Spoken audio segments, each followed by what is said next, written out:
Snow whipped sideways across the open plain, slicing through the air like shards of bone.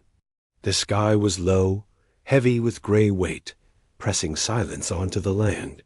Matthew Cade leaned forward in his saddle, squinting into the storm, the brim of his hat iced over.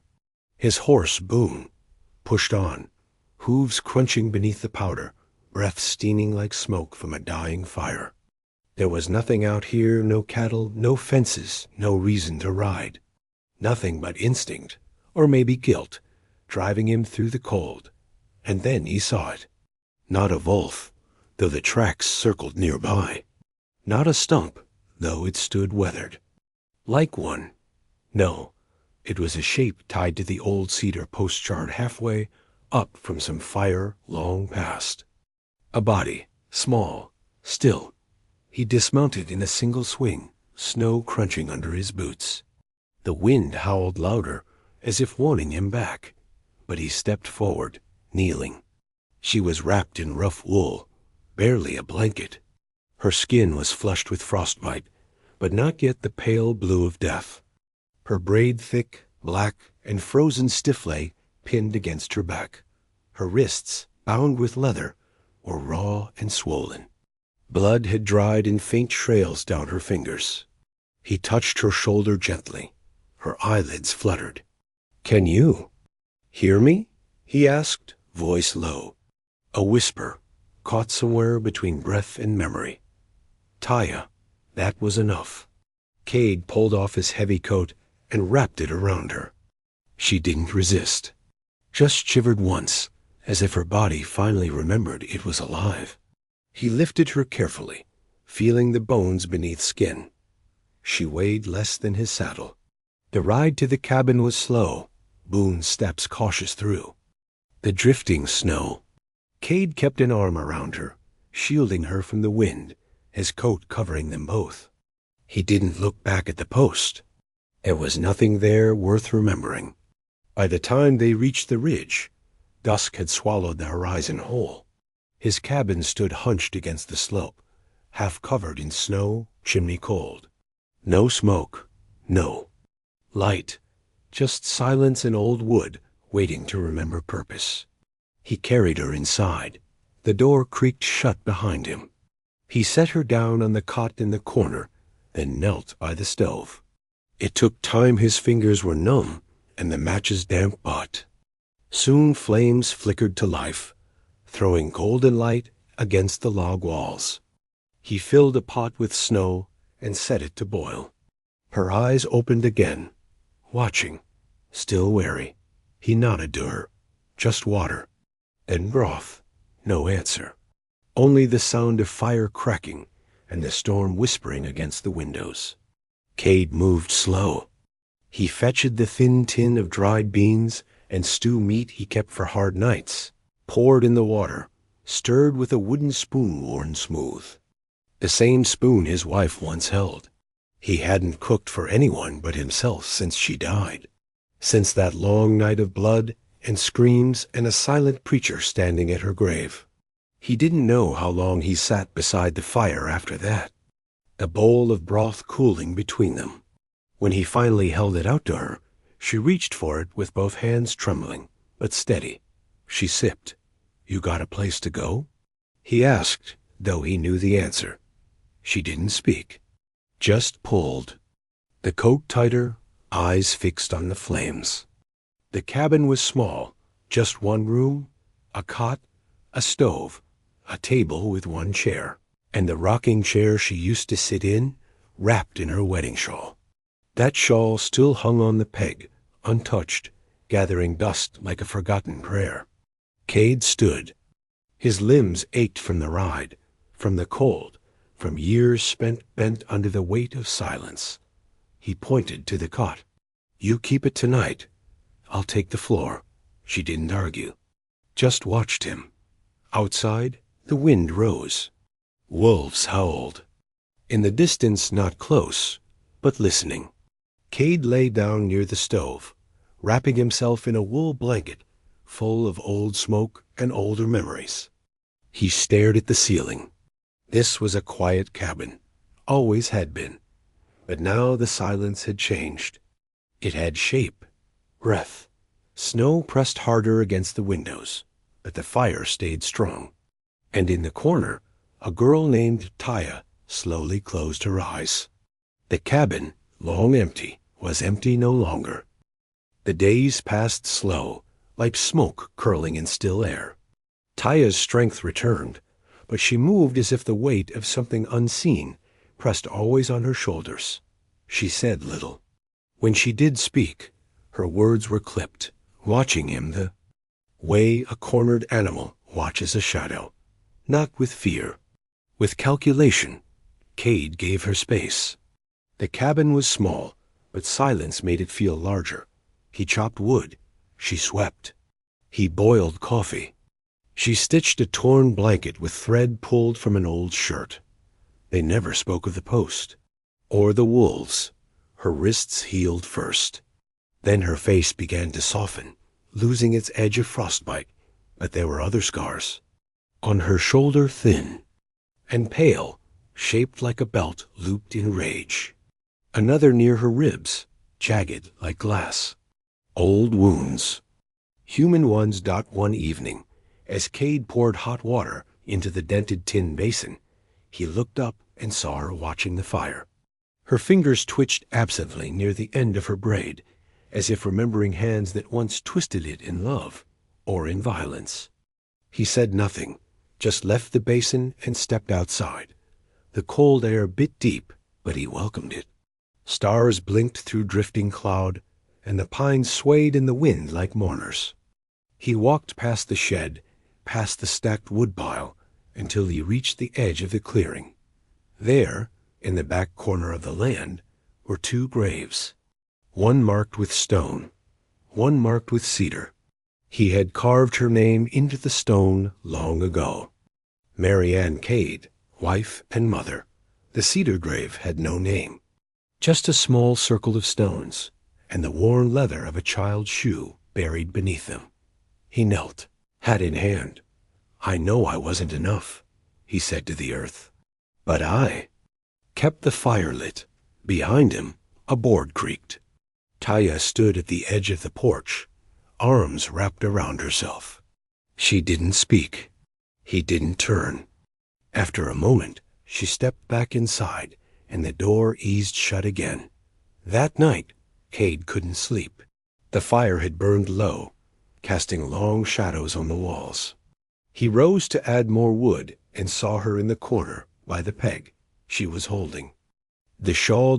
It was wool, soft and faded now, hand-stitched with tiny blue flowers. Mary Ann's hands had made it in the spring of their second year, before the baby, before the bleeding, before Cade had stood in a church built by guilt and listened to a preacher speak of punishment, the same preacher who later spit the word Apache like it was a curse. Taya didn't try it on. She didn't wrap it around her shoulders. She just held it for a while, then folded it slowly, with care, and placed it back on the peg. Their eyes met. Neither spoke. The next day, she didn't flinch when he handed her a plate of beans.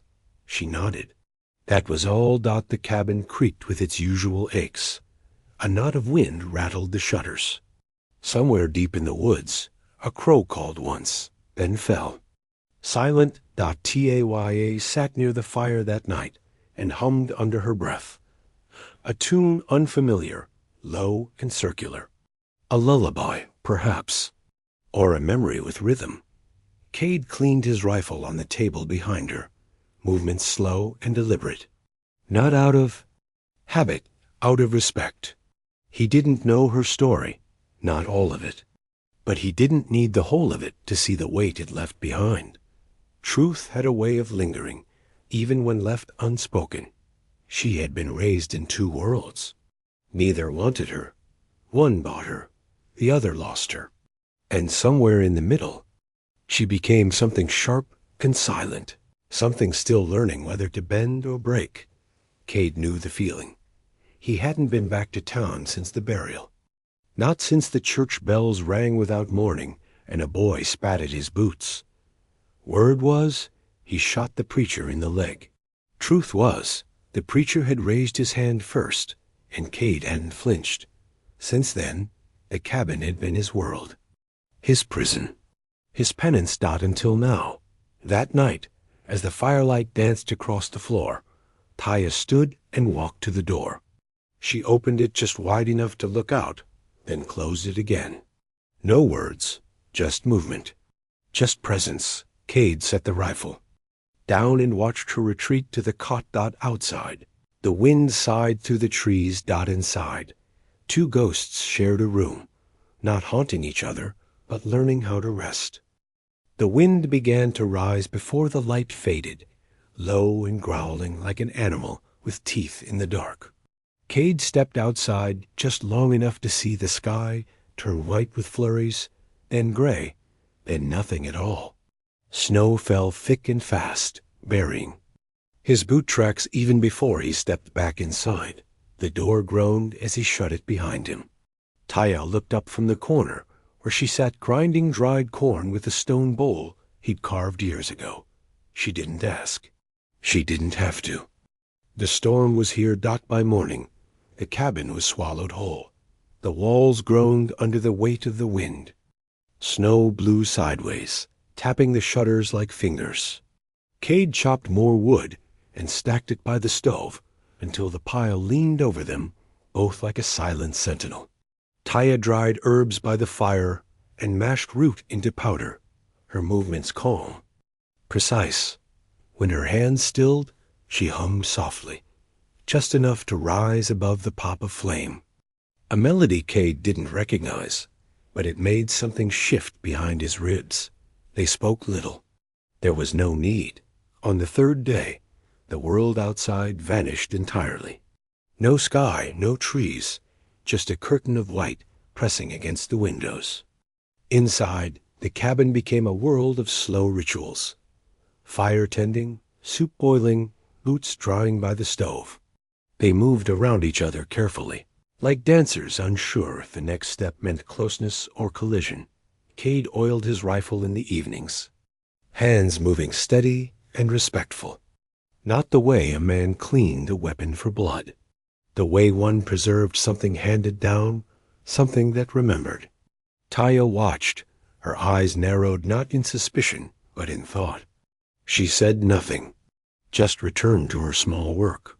That night, the wolves called from far away, long, mournful howls broken by silence. Taya stiffened. Cade looked up from his chair, but didn't move. After a while, she sat closer to the fire and unrolled the blanket he'd left folded near the cot. It was old, hand-stitched in faded blues and creams, with uneven edges and a small patch near the corner. Mary Ann's work. Cade had forgotten. It was still there, tucked in the trunk with the girl's shoes and the wedding plate they never used. He hadn't meant to offer it, but somehow it had been left out, folded with care. Taya ran her fingers over the stitches, then pulled it over her shoulders. She didn't look at him, but she held it like something alive. Later, they both sat near the fire, the storm thick around them. Shadows swayed on the walls. The silence felt heavy, not cruel, like it was holding its breath. Cade spoke first. "Had 30 head once," he said, voice gravel low. "Drove them from Wichita to Fort Carson. Thought I'd build a herd." Taya glanced over. "Fire came through," he said. "Lightning set the prairie alight. Wind did the rest." She looked back at the flames. "I braided my mother's hair before they came." She had long hair, strong. Cade didn't ask who they were. Taya's voice was dry, but not bitter. "We hid in the dry well. They didn't look down. Just burned the hog pen and rode off." Outside, snow tapped gently on the roof now, softer than before. He stood and poured coffee into 2 tin cups, handed one to her. She took it without thanks, but her fingers curled around it tight. Her lips didn't move, but Cade heard her hum again, that same quiet lullaby with no end, no beginning. He sat back in the rocking chair, the firelight catching the lines in his face. His boots creaked against the floorboards. She didn't move away. That night, they both fell asleep by the fire. The wolves did not come close. The storm had passed, leaving the land hushed beneath a pale sun. Snow clung to the trees in broken clumps, and mist hung low in the gullies like breath held too long. Taya walked again slow steps at first, cautious and stiff, but with each passing day her stride lengthened. She traced the tree line like it was the edge of a memory, boots crunching old snow, fingers trailing bark as if remembering something softer than rope. Cade sat on the porch most days, mending tack or sharpening a blade dulled by disuse. He watched her but never followed, never called out. There was a line between them, and he kept to his side of it. The wind moved between them like a third. Presence always listening. One morning, as she returned with kindling bundled in her arms, he set the rifle across his knees and gestured. "I could show you," he said. "Only if you want." She stopped mid-step. Her face changed not fear, but fury, sudden and sharp. No, Cade didn't move. Her voice cracked, raw and low. "You think I need that? You think that's what saves someone?" He opened his mouth, but the words never came. "They carried guns when they burned the village," she said. "They carried guns when they tied me up." And he laughed. He said I'd teach the wolves manners. Her arms shook. The kindling dropped. Then she turned and walked fast, and faster, disappearing into the trees before he could speak again. The hours passed thick and slow. Cade saddled Boom, then unsaddled him. He gathered wood and dropped it in the wrong place. The sun moved behind the ridge, still no sign. When he found her, it was nearly dusk. She sat beneath the old cedar at the far edge of the land, knees drawn up, arms wrapped tight around them. Her braid fell over her shoulder like a rope cut. Loose. He didn't say a word, just crouched and struck flint. The fire came slow, coaxed from brittle twigs and dried pine. He fed it gently, built it steady. She didn't speak until the fire settled. "He was white," she said, voice hoarse. "But my people feared him more than snow." The wind stirred the flames sideways. Cade watched her face in the flicker. Her eyes weren't wet, just hollow. "They took me from the river after the raid, said I'd live better. Sold me to a family with hymn books and too many mouths." She glanced at him, brief and flat. "I was 13. He nodded once. When they returned to the cabin, no more was said. But the space between them had changed. Not closed, but cleared. The next morning, she found the rifle laid across the table, cleaned, unloaded. She picked it up, turned it in her hands. Number. Flinch. No anger. Just studied it like an object made of both memory and metal. She took a cloth from the shelf and began wiping the barrel, careful, slow. Cade didn't interrupt. Just stood near the stove, watching the snow melt in the pot. When she finished, she set it back down, not like a weapon, but like something that had earned its place. Later, Cade hammered a cracked mirror to the wall above the wash basin. It had been tucked away in a crate since Mary Ann's time. The glass was warped near the edge, the silver backing peeling at the corners, but it held a reflection well enough. Taya stood in front of it for a long time. She traced the line of her braid, touched the faint scar at her jaw, looked into her own eyes as if expecting someone else to blink first. She did not look away. The snow began to recede in patches, exposing the ground like a long-held secret. Grass pushed up in tufts beside the stone steps, and milk water ran down in soft trickles from the eaves. Spring had not yet arrived, but it was watching, waiting. Taya spent her mornings outside now, walking further, gathering early shoots from under the spruce. or sitting by the stream to wash roots and dried berries she had kept wrapped in cloth. The cabin's corners filled slowly with quiet signs of a coming end or a new beginning. Inside, Cade moved slower these days. Not from age, but from the weight of something he hadn't learned how to name. He watched her sew near the fire, cutting strips from one of his old flannel shirts. She was making something small, a pouch, maybe, lined with bone beads and tight, sharp stitches. She didn't say she was leaving. He didn't ask. But when he found her folding a strip of the map he kept under the mattress, his jaw tightened. He returned to the porch, sat with his knife, and began to carve. The cedar was old and brittle, but the grain still held a scent of rain and firewood. Cade shaved it down slowly, his thumbs working in silence. When the shape was smooth enough, he sanded it with a patch of hide until it gleamed a dull amber in the sun. That night, as the kettle hissed and the wind rustled the falling pines, he handed it to her. A small ring carved from cedar. No polish, no inscription. Just a circle made by his own hand. She took it in silence. The next morning, hooves broke the stillness. Cade stepped out first. Taya vanished into the cabin without a word, her braid flashing like a warning. 2 riders came up the trail, one older, beard streaked with gray, and a badge shining like gilt on his chest. The other younger, eyes too steady. They stopped near the porch, boots dusted with frost. "We're looking for someone," the older man said. "Runaway Apache girl. Belongs to a settler family outside Red Hill." Cade said nothing. His hand rested casually on the post beside the door. The younger one squinted. "You seen anyone out here? Might have come through this way during the blizzard?" Cade looked past them. A hawk circled overhead, slow and wide. "She ain't." "Here," he said. The older man nudged his horse forward. "We've got orders, Mr. Cade. Don't want trouble." "You brought it anyway," Cade said, and the air shifted. It happened fast. The younger man reached too early. Cade's colt barked once. The rider spun and hit the snow. The badge man drew slower, but not slow enough.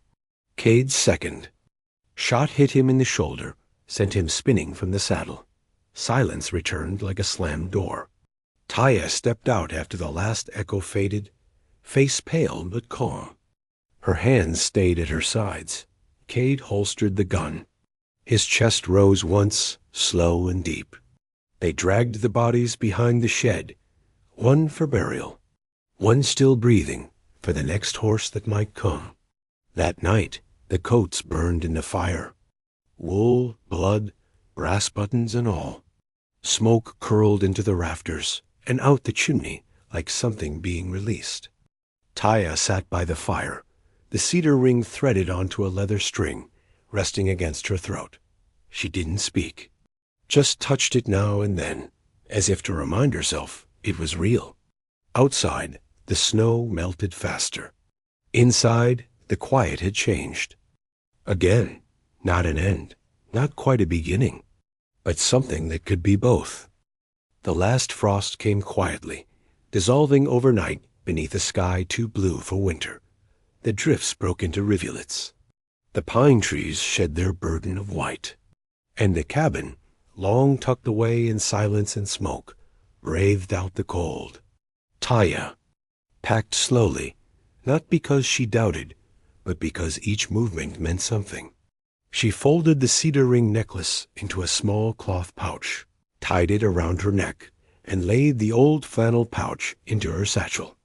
She left the wedding shawl on its peg. Some things belonged to ghosts, and that was right. Cade didn't ask where she was going. He only said, "I'll ride a while with you." She nodded. They saddled Boone and the mare they called Birch, her ribs no longer visible beneath the winter coat. Cade checked the cinch. Taya tied her braid tight with leather cord. There were no goodbyes, nothing here to leave behind except quiet. They rode out early, the sun warm on their shoulders. Behind them, The cabin sat in its clearing, unchanged except for the absence of smoke. The trail south was rough and narrow, veining through cottonwood and shale.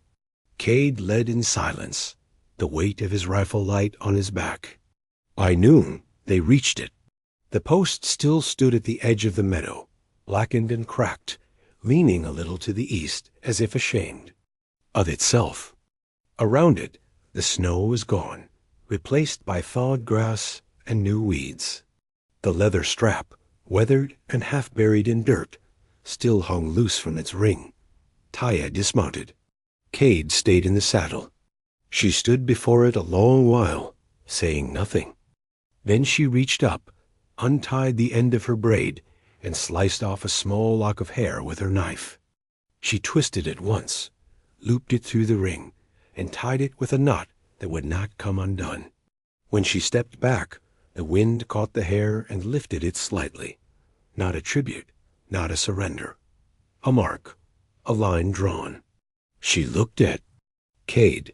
He met her eyes. She gave a single nod. He tipped his hat once. They rode on. The canyon lands opened like a book, red stone rising high around them. Dust caught the sunlight in golden arcs. The trail narrowed to a thread between rock walls. Birds circled above. Somewhere below, water trickled in secret places. By the second day, the trail widened again, revealing a shelf of land etched with smoke lines and cooking fires. Tents made of hide and old cloth dotted the basin, and children's laughter drifted on the wind. A figure near the edge stood and raised a hand, not in alarm, but in question. Taya rode ahead. Cade stayed back, boot resting on the stirrup, hand near. His saddle horn. His face was unreadable. A woman stepped forward, hair silver, eyes sharp. Her hands trembled when she reached out and touched Taya's cheek. Then she pulled her close. There were no cries, no gasps, just breath shared and held. Others gathered, murmurs rising. Cade did not move. Then Taya turned, eyes steady. She walked back, took his hand in hers, and led him forward without a word. He dismounted. He followed. Later, as the sun dipped behind the western cliffs, they sat by a fire. She spoke with the others in a language he didn't know, but her face was calm. At one point, a boy climbed onto Cade's lap without asking. Cade let him stay. Smoke curled into the night. The firelight played along the edge of their faces, her scars, his lines, the shadows they no longer feared. Behind them, the cabin waited. Ahead of them, the trail stretched far and winding, but for now, there was warmth and a place to rest. Not a home by walls or fences, a home by choice. And in that firelight, without vows, without names, they chose it again.